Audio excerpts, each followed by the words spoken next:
How would I grow my social media accounts if I was starting from zero in 2026? Welcome to the fourth video on my channel. I am Keevney. I used to run a detailing business, sold that up, and now I run a social media management agency. Now, in this video, we're going to talk about how, if I was to start from zero followers in 2026, how I would grow my social media, whether it's for a content creator or a brand. Social media is far too big to ignore nowadays, especially if you're a business that is just starting up, or obviously a content creator. You will be on social media. It's too big of an entity to ignore. Your social medias are obviously your Facebook, your Instagram, your TikTok, your YouTube, your Snapchat, your LinkedIn. People actually don't know that LinkedIn is technically a social media, but it is. LinkedIn's more of a professional sort of social media, but it actually is a social media platform. Now, how would I in 2026 start from zero and get to where I want to be? Now, in this video, as I said, I'm going to explain to you how I would do it, and here are the steps. The first thing I would be doing is market research. Before you've even created your social media platforms, do some market research. I'm going to often relate back to car detailing, as that's what I used to do.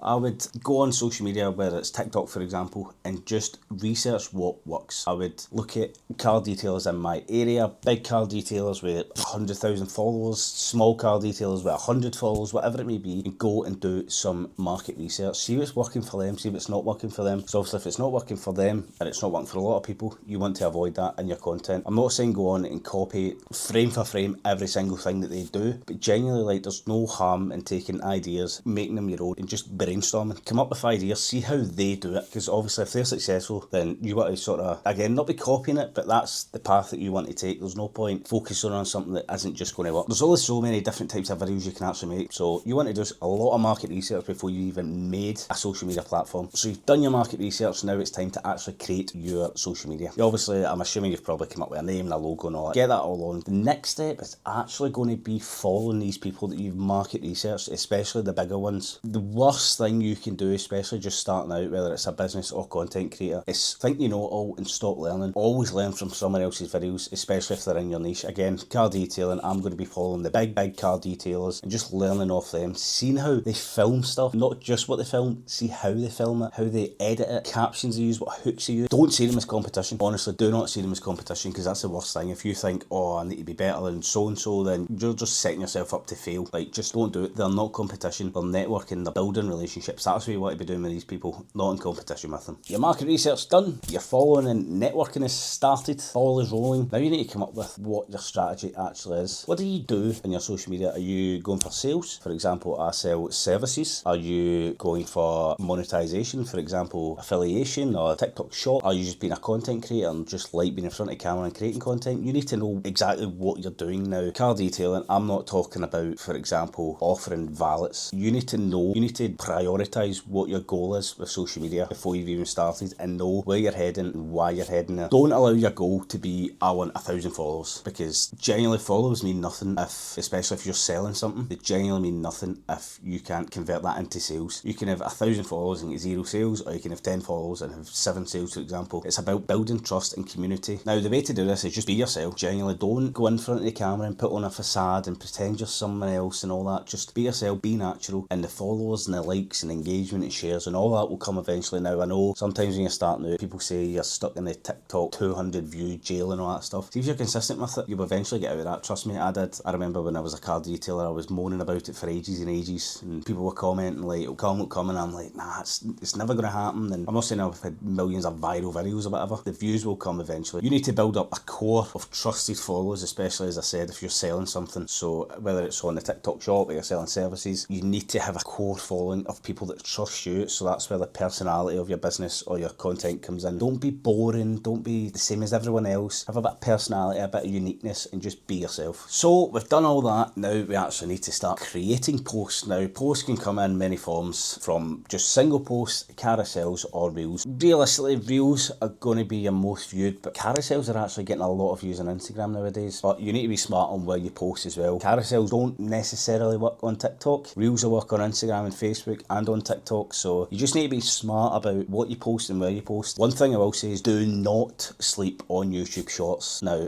I've only created this YouTube channel in the last couple of weeks. I'm not saying I've got millions of views on my YouTube Shorts, but genuinely, like, see the eyes that it can bring into your content and your business. It's crazy the views you can get on YouTube Shorts. This being my first YouTube video, I'll be happy if this gets 20 views, for example, but if you go on and look at some of my shorts, some of them are like above 1,000. I think my very first one was actually talking about this camera I'm filming on. I think it was the unboxing of it, and that's It's currently at about 3,400 views, so genuinely do not sleep on YouTube Shorts. You're missing out. Get on it from the start. Do not sleep on YouTube Shorts. So you've decided what to post, whether it's a post, a reel, a carousel. We'll talk about reels and videos, for example. You have 3 seconds to hook someone. Now, not that sort of hook, especially if you're for Scotland. We don't want that, but you've got 3 seconds, up to 3 seconds to capture someone's attention. Attention span since TikTok and all that came out are so low. You've got 3 seconds to capture someone's attention. See if you don't, they're scrolling by.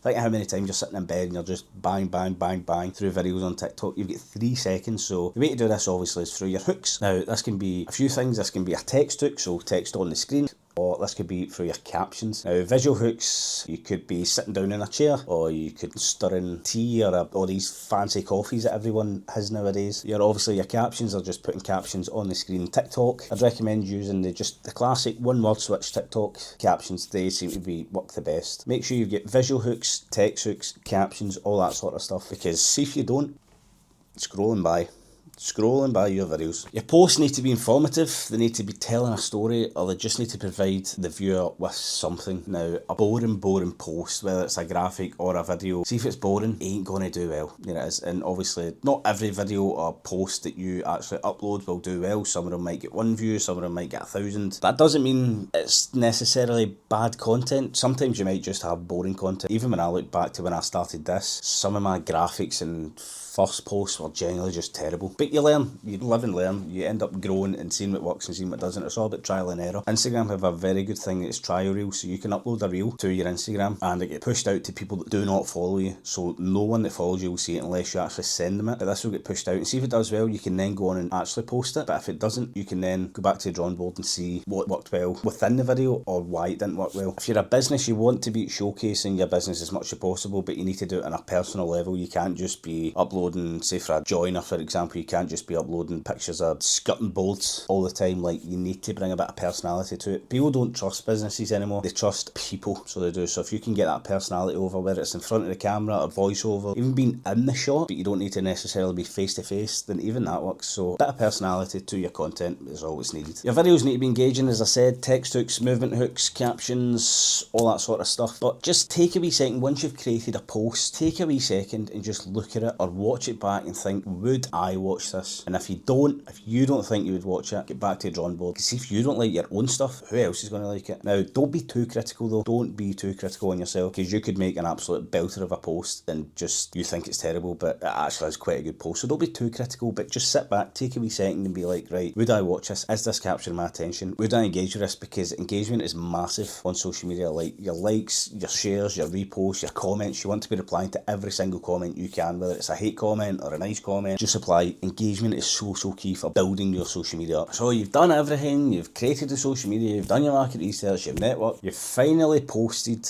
Now, where do you go from here? Consistency is massive. Now, I'm not talking about 25 posts a day. Don't do that, because that's just crazy. No one's time and energy to do 25 posts a day. Try and start off with at least 1 post per day, whether that's a post, a singular post, a carousel or a reel. Try and vary it up. If you get pillars of content, for example, sometimes I share some secrets and tips, sometimes it might be a monetization, sometimes it might just be selling my service. These are the pillars that I sort of work off. So try and figure out what your pillars are for your business or your niche or your content creation, whatever it is that you are actually uploading on social media. 1 to 2 good posts a day is what is needed. As I said, try and start out with just the 1, but people argue that with TikTok it's quantity over quality, which is right for a bit. Like, I do agree with it a wee bit. Don't just be firing up any old nonsense. Like, so you've posted. Now, do not switch off after you post. See if you've not got time to sit there for maybe 10-15 minutes after you post. Do not post then. Now, I know we can get into analytics and when the best posting time is and all that stuff. That'll be another video for another week. But genuinely, like, see if you can't commit to 5, 10, 15 minutes after you post. Don't post. Because see if people start to comment and you don't reply, you've lost them like that. Now, the way I imagine it is, bear with me. Imagine your favourite celebrity or footballer or whoever it is puts a post up, you comment on it for example, and they actually reply. Now, some of you out there might be like, oh, I wouldn't do that, or I wouldn't even care that much. You're just lying to yourself. You would care. Don't lie to us. Don't lie to me and you. Now imagine, I'm not saying for a minute you're a celebrity after 1 post, but imagine someone's took the time out of their day to watch your video and then comment. Now don't get me wrong, it could be a nasty comment which isn't the best, but we'll go into that in a second. But just imagine they've commented after watching your video and you just don't reply to it, or you reply even hours later or whatever. Like, make them feel good, connect with your audience, engage with your audience, make them feel good and make them feel wanted on your content. Try and reply to it straight away. Now, I actually would recommend replying with a video, especially if it's a hate comment, and that's what we're going to get into. TikTok seems to love hate comments and controversy and all that. Now, see if it really getting to you, then delete it, block the user. But see if it's just like a sort of snide throwaway comment, reply it, because that'll get engagement. To see the video that you've actually posted that they've commented on, that'll get engagement too. It's an engagement farm, basically, hate comments. So that is a few things that I would do if I was starting from zero in 2026 on social media. Now, I hope this video has been informative for you, hope it's benefited you, and I hope it's helped you. If there's anything else that you require help with, check out the socials down below, get me on there, or even drop a comment on this video. Now, these will be weekly uploads, so make sure to subscribe so you don't miss any. Drop a wee like down below, and I shall see you next week.